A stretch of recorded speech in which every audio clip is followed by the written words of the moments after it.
you earlier about transfer methods using tap paper, the artist transfer paper. I want to show you an alternate method that I've sort of struggled with off and on, but I've done it enough now that I think I can give you some pretty good tips on making it work. This is transferring from an inkjet printer with golden fluid matte medium, and there are lots of different ways to go with this and lots of different instructions, but I'll show you the way that I've used recently to get pretty good results with it. And again, you can use just regular paper, not a special transfer paper, and transfer it onto a good quality watercolor paper. This is a 140-pound watercolor paper. The specialized tool you need is a wooden rolling pin. This seems to make the trick.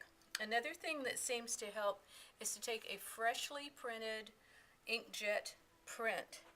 Mine has some interesting lines from my printer on it, but maybe that will add to the overall artistic expression. So we want to use the golden medium, and you don't want to waste it, but you do want to put it on fairly thickly. Get an idea about where you want your picture to be on your paper, and remember again that this is going to be reversed, so I will probably put mine here. And then with kind of eyeballing it, undo the golden medium. It sticks really, here we go, it sticks really quickly. And with a fairly thick paintbrush, be generous with it.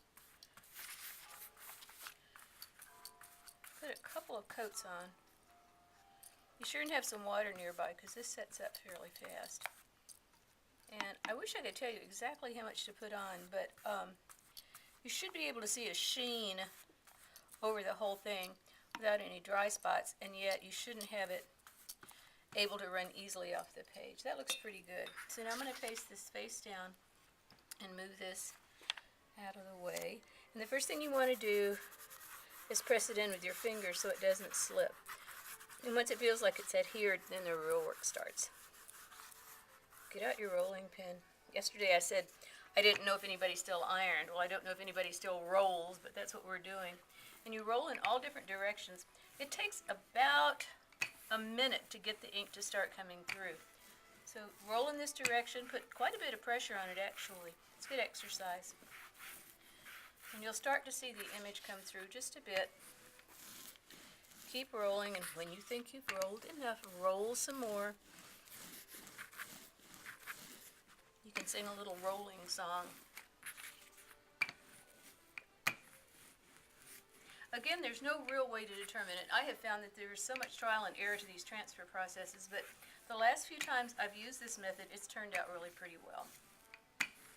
It's not as sharp as the tap paper, but for work in which you want to incorporate it into acrylics, it's pretty good, and it also leaves really kind of a nice film grain effect. Some of the instructions say after you've rolled it, let it sit 60 seconds.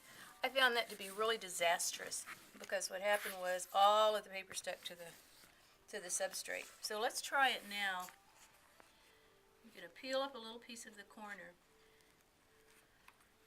And you can see as you peel it back, most of the ink is staying on the paper. It takes a little patience, but it's not bad actually. You can give it a little roll if you want, but try to get as much peeled off at the same time as you can. Sometimes it'll all come off in one piece, sometimes it won't. It's just kind of trial and error. But you see that it doesn't take very long. Look, we're getting a big piece there. That's kind of lucky. Let's get this bottom corner. Try to do it as quickly as you can too, because the longer it sits, you know this stuff dries really quickly. So the longer it sits, the more difficult it is going to be to get this top layer of paper off. But once you get it off, you can go back into it a little bit. You have to kind of be careful at this point because it's pretty fragile. It's not quite dry yet. See, I made a little mark there, but we'll touch it up. Obviously, if you're using a little bit smaller print for transfer, you'd be in better shape.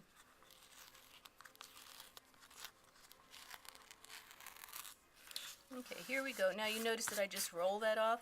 You can take your fingers and just start rolling over the piece. There was one method using skins that I tried one time in a workshop, and I'm telling you, you could roll the skin off your fingers before you finish getting all of that off. And the other thing I've tried is that if you use a paint rag, like a terry cloth paint rag, it'll help take some of the paper off. But actually, for about a minute and a half, it's not a bad print. You don't necessarily have to use it like this. You could tear the pieces apart to use for collage. You could use acrylic on top of it, as we showed you yesterday, to incorporate it into a painting. There are all kinds of things you can do. But for fast, fairly cheap, and easy transfer, the golden fluid matte medium with an inkjet print works pretty darn well. Thanks for watching.